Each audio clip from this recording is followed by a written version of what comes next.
From worst to best. Super Castlevania 4 bosses.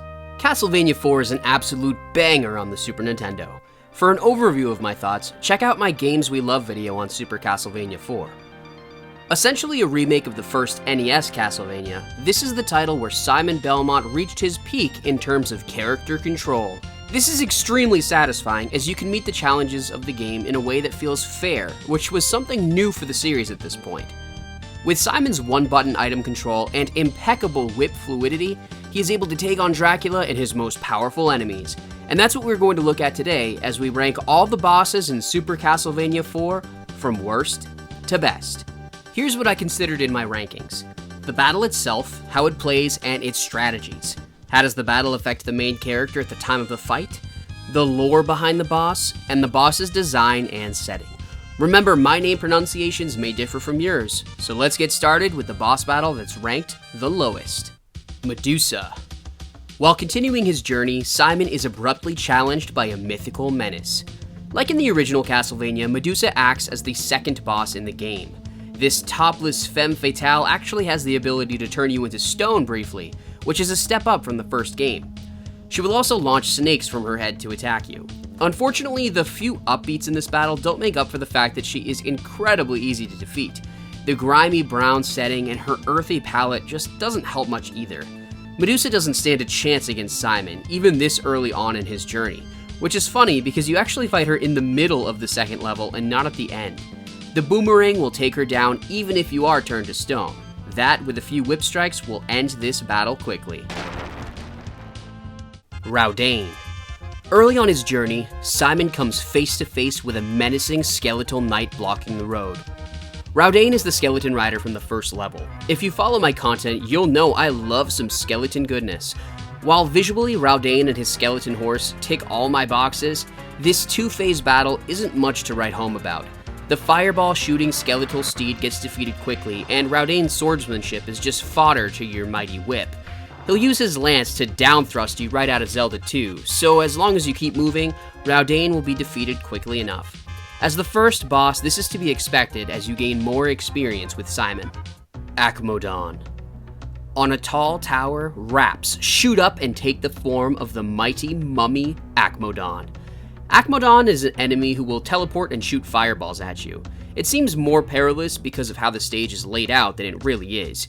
Akmodon doesn't seem as powerful as some of the other later bosses, and I've found that he can get stunned by your whip strikes, which will allow you to just keep smashing him. Be sure to keep your distance, and your attacks that hurt him will also block most of the projectiles he tries to hit you with. The stage is good looking, but always seemed like it didn't quite fit with the theme of a generic mummy design. Puixel. In the midst of the fourth stage, Simon will come face to face with a giant skull intent on overwhelming our hero. This gigantic skull with a gross tongue and floating brain is an obstacle used to wear you out and drain your health. My advice for this one is to move very quickly. With the amount of flying debris, it's just inefficient to try to hit everything from above unless you're going for a no damage run. Weapons like the boomerang and axe are helpful because they can cover large areas and hit a wide arc to protect you and also attack. This mid-boss isn't elegant or elaborate, but he serves his purpose as an obstacle to take Simon down. Coronaut. At the end of the fourth stage, the rubble forms a mighty stone golem to stand in Simon's way. Coronaut starts off as a pretty big hoss, however he changes his size every time he is struck. This is another boss where the intention is to overwhelm you with debris and pick away at your health. I definitely took a lot of damage in this run, but I have found it's helpful to stand by the platform as many of the falling blocks avoid it. Just keep whipping at this stone monster and he should be finished before you are. If any of you are in the New England area, you may get some sentimental value smashing this old man on the mountain in the face.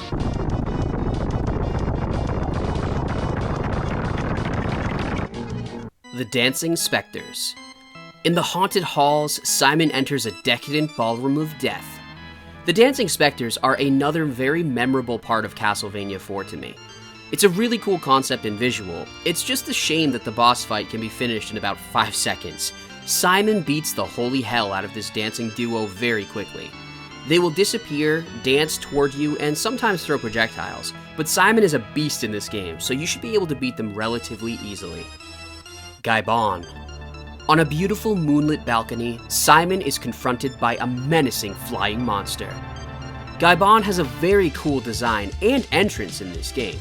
Unfortunately, his battle is only okay compared to the rest of the final four. He's very similar to another boss on this list, the Golden Bat, as he will fly above you in awkward angles. Diagonal whip attacks are very helpful here, and you pretty much repeat that process until he is defeated. The biggest challenge with him is that his attacks take a lot of damage from you. Even with his Kaioken halfway through the battle, the strategy stays completely the same, and all you have to do is just wear him down and dodge his fire blasts. Lord Gracul. Bursting from a glass case, the mighty Lord Gracul attempts to bring Simon to his end. It's interesting because I don't really remember this boss much until I replay the game, and then I think about how badass his introduction is, and that he is actually a pretty significant challenge compared to many of the bosses before him. Gracul will use an axe either to smash you or throw at you, flames that rush across the ground from the axe smashes, and a sword to attack. There is a lot to pay attention to in this battle. Like many of the bosses in Castlevania 4, you can overwhelm him with a mix of weapon strikes and whip movements, rushing to take him down before the damage stacks up. He may have a simple knight design, but I really like this guy's presentation. Frankenstein's monster. In the castle's dark dungeon laboratory, a monstrous creature awaits Simon's arrival. The Frankenstein monster usually has cool designs in Castlevania games, and this one holds the trend. Instead of using brute force or having Igor hump around the room, hi guys! This battle has the monster hurling beakers at you, which either cause explosions, duplicate the creature, or just act as painful shattered glass to smash Simon in the head. This is a very simple battle, but I like the idea that the creature is just trying to force Simon away instead of actually trying to destroy him. Simon doesn't share that sentiment, and you can defeat the monster with careful dodging and attacks. The music is pretty fun on this one too. The Zapf Bat. Simon finds himself in a glittering room of gold when the shiny treasure reforms into a murderous golden bat. This is one of the trickier battles in the game, mostly because this boss can tank hits that other enemies are wiped out from. With 3 whip attacks for each health unit and the awkward flight space of this monster, you'll be doing a lot of whipping from below and dodging attacks from above. Eventually, the bat will split into smaller versions of itself, where attacking it will cause gold coins to fall and hurt you. Carefully strike the 3 bats when you can and space yourself out to avoid all of their attacks and projectiles. This boss is pretty cool with a very fun setting and concept. Remember, don't be greedy, friends. Slogra. As Simon nears the end of his journey, he meets the mighty Slogra, a beast that chases down his every move. This strange bird alien creature has an interesting design and has an interesting battle. I've seen some people say that it's extremely easy and others say that it is extremely challenging. For me, it really depends on the day. When you hit Slogra, he will fly up and land wherever you were standing when you hit him, so there will be a lot of movement in this battle. No matter what, it is important to stay moving or he will land right on top of you. You can also only hit him when he flashes green for the first half of the fight. This is a very pattern-based battle, so if you know what to expect, you should be good to go. But if you just stand there and try to whip and attack, Slogra will crush you. Slogra fits well as a late-game boss that challenges the convention of the boss fights that you saw before.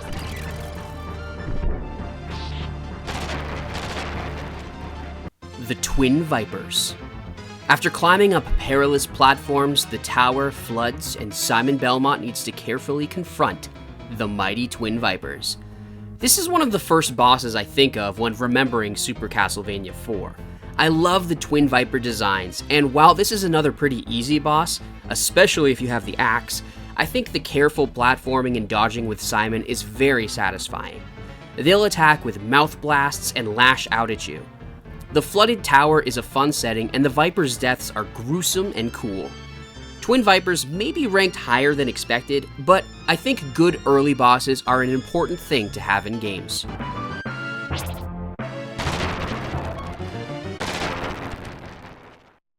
Death. As Simon moves ever closer to Dracula, he comes face to face with death itself. The Grim Reaper always has cool looks and appearances in Castlevania. The glowing red eyes on his sprites look so cool in this one. As with most Grim Reaper battles, expect scythes everywhere. It's important to take them out before they hit you. Death also has a weird gravitational pull attack in this game that makes it tricky to dodge and attack. My advice is to take him down as fast as you can so he doesn't even get the chance to use those special attacks. If he does, sticking to the platform on the left helps too, as long as you don't trap yourself. The Grim Reaper is always a fun challenge in Castlevania and a great test of skill.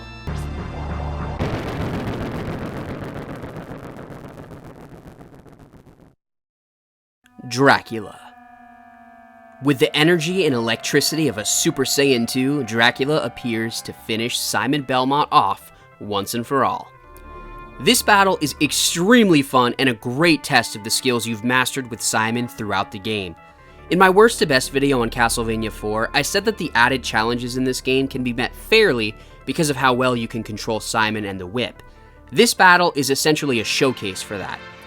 Also, if you use the little secret before this battle and do an Indiana Jones style leap of faith, you can take Dracula on with max health and weapon ammo.